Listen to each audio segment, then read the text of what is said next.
వీక్షకులందరికీ నమస్కారం.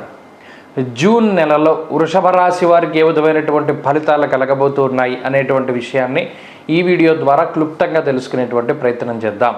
ముఖ్యంగా జూన్ నెలలో ఉన్నటువంటి గ్రహస్థితిని గనక గమనిస్తే వృషభ రాశి యందే గురుగ్రహం రవిగ్రహాల యొక్క సంచారంతో ఈ మాసం ప్రారంభం. అలాగే శుక్రబుధులు కూడా వృషభ రాశి యందే సంచారం చేస్తారు, తదుపరి మిథున రాశిలోకి వెళ్తారు.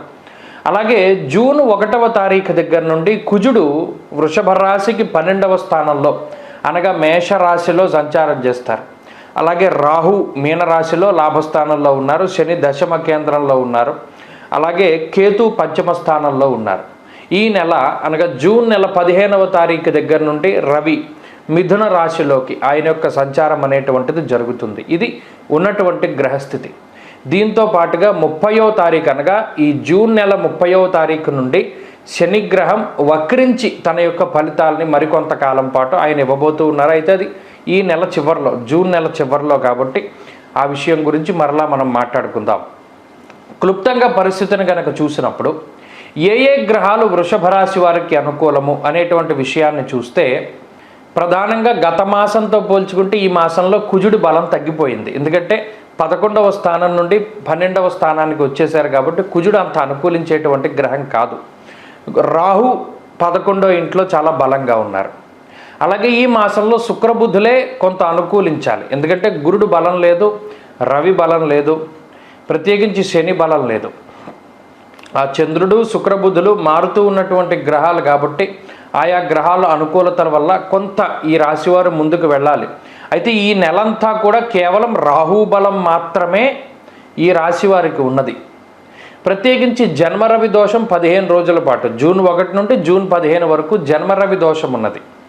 ఆ తర్వాత ఆ దోషం పోతోంది. అయితే జన్మగురుడు దోషం మాత్రం పూర్తిగా ఉంటుంది. ఇది క్లుప్తంగా మనం చూస్తే దీనివల్ల ప్రత్యేకించి మొట్టమొదటిగా ఆర్థిక పరిస్థితులు, జూన్ నెలలో ఉన్నటువంటి ఆర్థిక పరిస్థితులు వృషభ రాశి వారిని కొంత ఇబ్బందే పెడతాయి. ఎందుకంటే జరగబోయేటువంటి కార్యక్రమాలకి లేదా ఆల్రెడీ జరిగిపోయినటువంటి కార్యక్రమాలకి ఏవైతే మీరు డబ్బు ఖర్చు పెట్టదలిచి లేదా ఖర్చు పెట్టి ఉన్నారో ఆ ఆర్థిక పరంగా కొంత అది ఇబ్బందులుగానే కనబడుతూ ఉన్నది. ప్రత్యేకించి ఏదైనా శుభ కార్యక్రమాల నిమిత్తం ధనం ఖర్చు, ఎందుకంటే గురుడు వ్యయంలో ఉన్నారు మొన్నటి వరకు కాబట్టి శుభమూలకంగానే డబ్బు ఖర్చు అవుతుంది. ఏ పెళ్ళికో పేరంటానికో ఖర్చు పెట్టినటువంటి డబ్బు, దానివల్ల వచ్చినటువంటి ఆర్థిక ఇబ్బందులు, లేదా భవిష్యత్తులో ఖర్చు పెట్టాల్సినటువంటి డబ్బు కోసం మీరు వెతుక్కుంటూ ఉండడం వల్ల ఆ డబ్బు కొంచెం దొరక్క ఉండేటువంటి ఆర్థిక పరిస్థితులు, దీనివల్ల కొంత మానసికమైనటువంటి ఒత్తిడి ఉంటుంది. అనగా ఈ మాసంలో కొంత ఆర్థిక ఇబ్బందులు కనబడుతూ ఉన్నాయి. అయితే ఇందులో ఆదాయ మార్గాలు పాడైపోవు, అనగా ఉద్యోగం పోవడం, వ్యాపారం పోవడం ఇటువంటివి ఏమి ఉండవు. కానీ వచ్చే డబ్బు ఖర్చు పెట్టేటువంటి దానికి సరిపోదు, అంటే ఖర్చు ఎక్కువగా ఉంటుంది. వచ్చేటువంటి ఆదాయం 10 రూపాయలు అయితే ఖర్చు 20 రూపాయలు ఉంటుంది, దానికి డబల్ ఉంటుంది. దాన్ని అడ్జస్ట్ చేయలేక ఆ డబ్బు ఎక్కడెక్కడి నుండో తీసుకురాలేక కొంత ఆర్థిక ఇబ్బందులు రావడానికి అవకాశం ఉంటుంది. అది కేవలం జూన్ నెలలో మాత్రమే.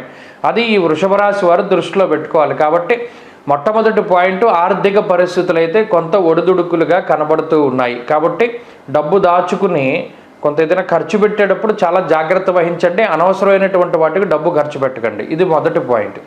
ఇక రెండవది ఆరోగ్యపరమైనటువంటి విషయాలు. ఆరోగ్యపరమైనటువంటి విషయాల్లో కూడా వృషభ రాశి వారికి జూన్ నెల ఏమంత అనుకూలంగా లేదు. ఎందుకంటే జన్మగురుడు, జన్మ రవి, వ్యయకుజుడి యొక్క దోషాలు ఏవైతే ఉన్నాయో అవి కొంత ఎక్కువగా పీడించడానికి.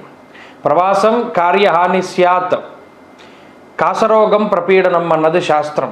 అనగా దేహార్తిచిత్త సంతాప కాలాతిక్రమ భోజనం. ఇక్కడ జన్మగురుడు, జన్మరవి, వ్యయకుజుడు ఈ మూడే ప్రతికూలమైనటువంటి గ్రహాలు. వీటి వల్ల ఉష్ణ సంబంధమైనటువంటి వ్యాధులు, అడపాదడపా దెబ్బలు తగులుతూ ఉండడం, ఎండ వేడిమి వల్ల చర్మ సంబంధమైనటువంటి సమస్యలు రావడం, అలాగే ఆరోగ్యపరంగా ఏదో ఒకటి ఎప్పుడొకప్పుడు ఇబ్బంది పెడుతూ ఉండడం, దానివల్ల దినచర్యలో మార్పులు రావడం, అలాగే పదునైనటువంటి అలాగే వేడిగా ఉన్నటువంటి సూదిగా ఉన్నటువంటి వస్తువులు అవి గుచ్చుకోవడం ద్వారా శరీరానికి గాయాలు తగులుతూ ఉండడం, బండి నడిపేటప్పుడో లేకపోతే ఇంకోటి నడిపేటప్పుడో దెబ్బలు తగులుతూ ఉండడం, ఇటువంటివి ఇవి ఆరోగ్యపరంగా ఇబ్బంది పెట్టడానికి అవకాశం. అలాగే ఆరోగ్యము ఆర్థిక పరిస్థితులు, ఇక కుటుంబపరమైనటువంటి విషయాలను కనుక పరిశీలన చేస్తే అవి సాధారణంగానే ఉన్నాయి. మీకు ప్రత్యేకించి కోపం పెరుగుతూ ఉంటుంది. మీరు చెప్పినటువంటి విధానంలో కుటుంబ సభ్యులు లేరని, లేదా మీరు చెప్పిన దానికి వాళ్ళు వ్యతిరేకంగా ప్రవర్తిస్తున్నారని, ఇలా మీకు వారి మీద కోపం పెరుగుతూ ఉంటుంది తప్పితే కుటుంబ సభ్యులకి మీ మీద ఏ విధమైన కోపం ఉండదు. కాబట్టి అది మీరు కొంత కోపాన్ని తగ్గించుకుంటే వారు మీకు అనుకూలంగానే ఉంటారు. ఇక 4వది ఉద్యోగానికి సంబంధించినటువంటి విషయం. ఉద్యోగపరమైనటువంటి విషయాలను కనుక పరిశీలన చేస్తే ఉద్యోగంలో ఒత్తిడి అధికంగా ఉంటుంది. ప్రత్యేకించి మీకు సెలవు కావాల్సినటువంటి రోజునే ఎక్కువ పని ఉంటుంది. కాబట్టి మీరు వాళ్ళని సెలవు అడగలేరు, పోనీ అడుగుదామన్నా వాళ్ళు ఇచ్చే పరిస్థితులు ఉండవు. ఇలా ఉద్యోగపరమైనటువంటి ఒత్తిడి మాత్రం కొంత అధికంగా ఉంటుంది. ఉద్యోగంలో కొన్ని ఒడిదుడుకులు ఈ మాసంలో ప్రత్యేకించి ఉన్నాయి. అయితే ఇప్పుడు మనం చెప్పినటువంటి వాటి వల్ల ఏది ఇబ్బంది రాదు.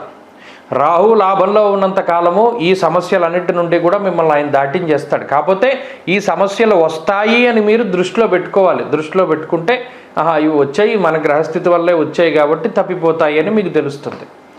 ఇక వ్యాపార సంబంధమైనటువంటి విషయాలు కొంత మిశ్రమంగానే గోచరిస్తూ ఉన్నాయి. అయితే ఈ కాలం కొత్తగా వ్యాపారం పెట్టడానికి అంత కలిసి వచ్చేటువంటి కాలం కాదు కాబట్టి అది కూడా దృష్టిలో పెట్టుకోవాలి.